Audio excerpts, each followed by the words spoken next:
Este tema del principio pro persona como directriz para el poder público me parece que es un tema sumamente interesante, precisamente porque hoy en día, sobre todo desde luego con esta reforma constitucional, hoy en día están muy de moda, muy en análisis, están bajo la lupa y bajo el ojo reflexivo de los científicos sociales, de los juristas y sobre todo de la ciudadanía, los hechos históricos y los actos del poder público que tienen que ver y que inciden, por supuesto, en los derechos de las personas. Por eso me parece muy interesante y muy importante esta temática que hoy por hoy se está presentando en esta mesa.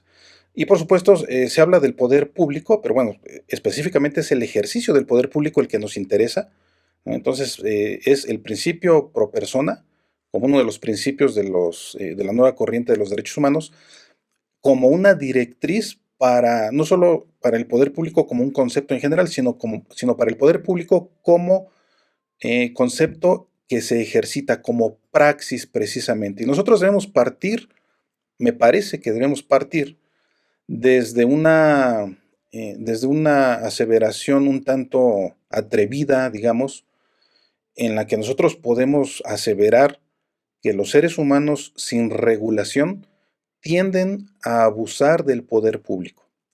Desde luego aquí estoy hablando de los seres humanos que son detentadores del poder público, que son aquellos que de una o de otra manera detentan el poder público, ejercen el poder público en algún nivel o en otro de gobierno, lo ejercen este poder público y si no hubiera una regulación, tienden a abusar del poder público. Y si no, de esto nos da cuenta, por supuesto, la historia, no solo la reciente y no solo en México, en el mundo y prácticamente hacia atrás, ¿no? De tal manera que, bueno, los seres humanos sin regulación, incluso con regulación, nosotros también conocemos casos, ya el doctor Felipe Betancourt nos hacía alusión precisamente de que hay un problema en el que los detentadores del poder político tienden a abusar precisamente de este poder político. Entonces, me parece que esta es la premisa como que indispensable que debemos de tomar en cuenta para poder iniciar con esta reflexión acerca del principio pro persona. Y entonces el poder público deriva de la democracia. Este es un primer parámetro que debemos tener en cuenta y debemos tener muy presente de que el poder público deriva de la democracia. La esencia de la democracia es la protección de los derechos ciudadanos frente a los abusos. Esta es la esencia de la democracia. Todos sabemos que la democracia, y sobre todo recientemente que hemos estado viviendo, pasamos recientemente hace unos días por una elección, sabemos que la democracia no solamente es de carácter instrumental, no solamente para llevar a cabo elecciones o para llevar a cabo un voto, sino también tiene otra característica, la democracia tiene otras características que se aplican a la vida en general, a la vida de las personas en general. Y por eso también es de considerarse este aspecto, porque la esencia de los derechos humanos es precisamente la protección de los derechos de las personas frente a los abusos. Y ya también algún otro ponente decía que había una incidencia entre los derechos humanos y la democracia. Y es precisamente porque el poder público tiene una estrecha relación con la democracia. Existe una especie de correspondencia ontológica entre democracia y derechos humanos. Hay una hay una correspondencia ontológica porque el poder público deriva de la democracia. Precisamente hay una regulación del poder público por parte de la democracia y la democracia también tiene un significado que es muy importante tener en cuenta en este momento, que es el máximo de consenso y el mínimo de imposición. Eso significa la democracia precisamente en un marco de un Estado constitucional. Pero también los derechos humanos están sustentados por la democracia y por sus valores. Ya lo dijimos, los derechos humanos tienen algunos principios que coinciden con principios de la democracia. Por eso digo que las categorías conceptuales de la democracia, que son las que inciden en las de los derechos humanos, tienen una correspondencia ontológica. Y si no recordemos, por ejemplo, aquellos conceptos o aquellos valores y principios como el de libertad, igualdad y fraternidad, que son precisamente el estandarte de la democracia, ¿no? Es un lema histórico que todos conocemos, que es estandarte de la democracia, que hoy en día se retoma por la teoría de la democracia, pero que también se retoma no solamente en el derecho en general, sino también en los derechos humanos, en la teoría de los derechos humanos, por supuesto. Debemos de tener en cuenta también que los derechos humanos son todo un sistema normativo formalmente establecido, es todo un catálogo de derechos humanos, valga la redundancia, de derechos fundamentales, todo un catálogo, toda una serie de regulaciones formales establecidas y expresadas de manera explícita en los documentos, y su aplicación de este catálogo, de este sistema normativo de derechos humanos, su aplicación por los jueces garantiza el respeto y vigencia de los derechos humanos. Y estos deben ser necesarios para que se interpreten de manera adecuada, deben ser necesarios los principios en los que se debe de apoyar y en los que se debe de basar. Como todo el derecho, como toda la teoría jurídica, cuenta con principios, por supuesto, que son importantes y necesarios para que puedan ser interpretados los derechos humanos. Y los derechos fundamentales requieren de una hermenéutica distinta a la del resto de las normas jurídicas. ¿Por qué? Porque las normas jurídicas tienen una forma de interpretarlas y de aplicarlas específica, pero los derechos fundamentales, por su carácter de fundamental, requieren de una interpretación aparte. De tal manera que la vigencia y reconocimiento de los derechos humanos no resulta ser suficiente. No resulta ser suficiente tampoco la existencia de estructuras estatales de derechos humanos. Sí es un buen inicio, por supuesto, sí es una buena estrategia y es una buena implementación, pero no es suficiente, sobre todo considerando los hechos históricamente mencionados, sino que además son necesarios los instrumentos para acceder a estas estructuras, ¿no?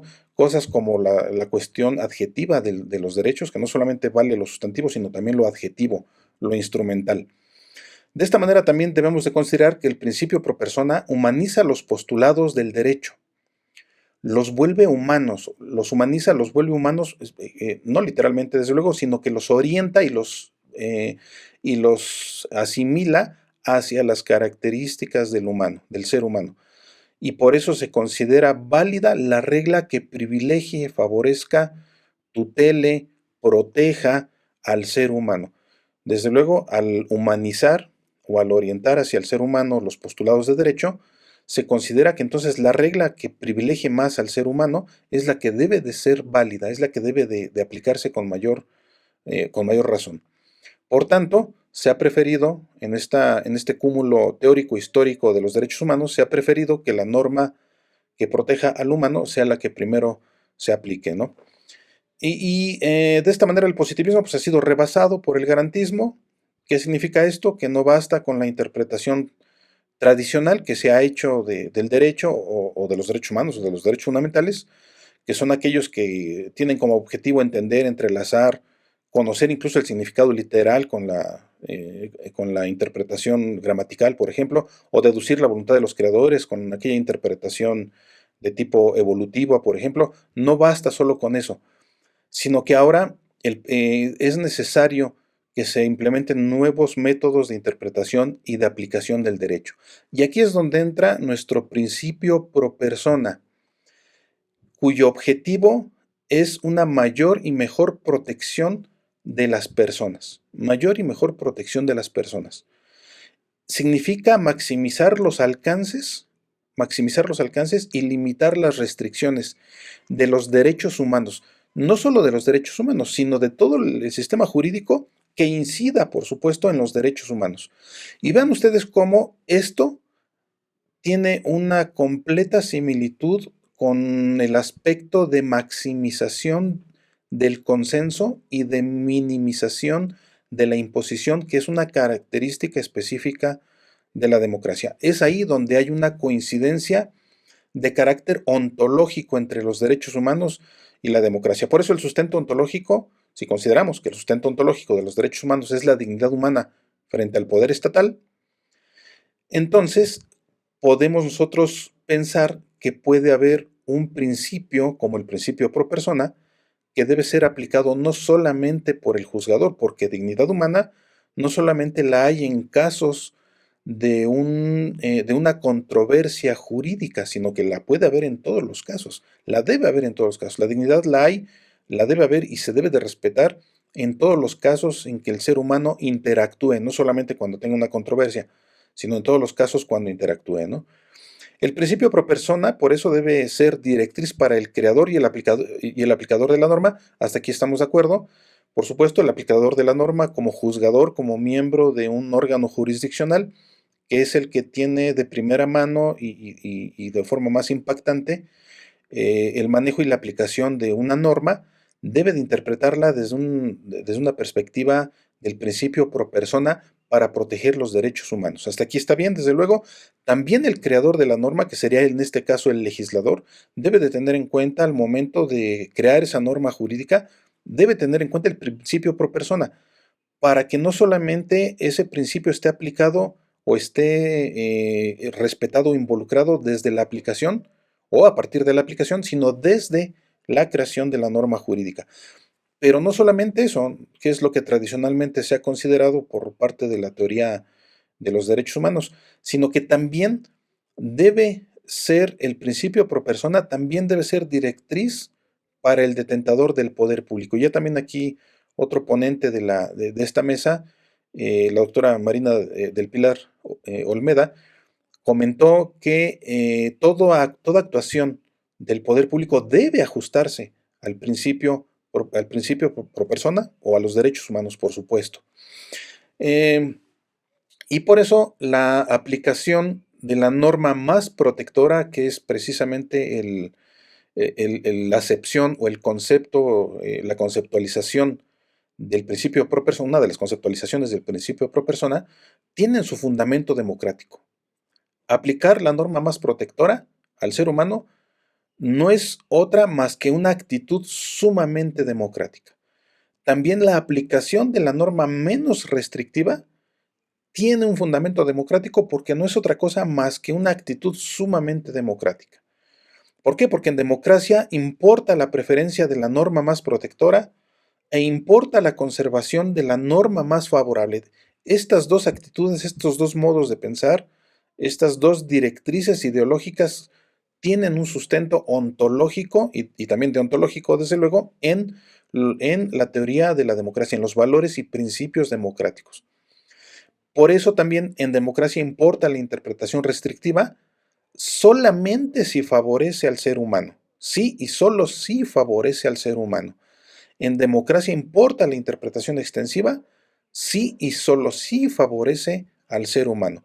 En esas condiciones es entonces cuando el principio pro persona y el aspecto democrático, que está relacionado por supuesto con el poder público, tiene una aplicación desde luego importante. Finalmente, el objetivo del principio pro persona es que el juez, este es un objetivo, digamos, inicial, un objetivo prístino, ¿no? Primordial, que el juez sea justo y que sea racional, que sea un juez de la Constitución. Desde luego, un juez de la Constitución acorde con un Estado constitucional, con un Estado democrático, en el que el poder público está regulado, está limitado por el mismo constitucionalismo, por la misma democracia y por los mismos derechos humanos, ¿no? Entonces el objetivo es que haya un juez justo y racional, que sea un juez de la Constitución, de los derechos humanos y también de las libertades. También el otro objetivo es que el detentador del poder público sea justo, no solamente el juez o el legislador, como hace un rato comentaba, sino que también el detentador del poder público tenga estas características de justo, racional, protector de los derechos humanos, de las libertades y de la dignidad de las personas. En general, que los operadores y detentadores del poder público conozcan, por supuesto, para poderlo aplicar, necesitan conocerlo, entenderlo y posteriormente aplicar este principio pro persona. Y es en estos términos lo que hoy pongo a la consideración de todos ustedes y por mi parte sería todo. Muchas gracias.